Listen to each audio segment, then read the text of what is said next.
Hey guys, welcome back to our channel. In this tech tutorial video, we're going to show you how you can add the backlog view to your projects on Jira for better overview. So let us dive right into it and show you how this can be done. So head over to Jira site and expand the list of ongoing projects here on the left panel.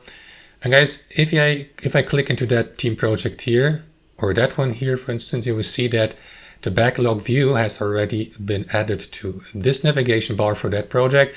So I may switch from the board view to the timeline and to the backlog.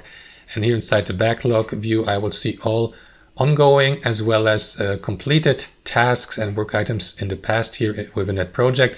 So if you don't see that backlog view, guys, this is how you can add it. Let me head over to a project that doesn't feature that backlog view.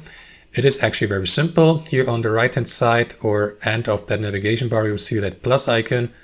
And here guys, simply select backlog from that list of applicable views and confirm by clicking it to add to navigation. And that is going to add the backlog view to your navigation bar here. So now you can navigate from board to the backlog view and vice versa, or to the list view. And that's how it works, guys. Hope you enjoyed this video, got some real value from it, and we'll see you next time on our channel.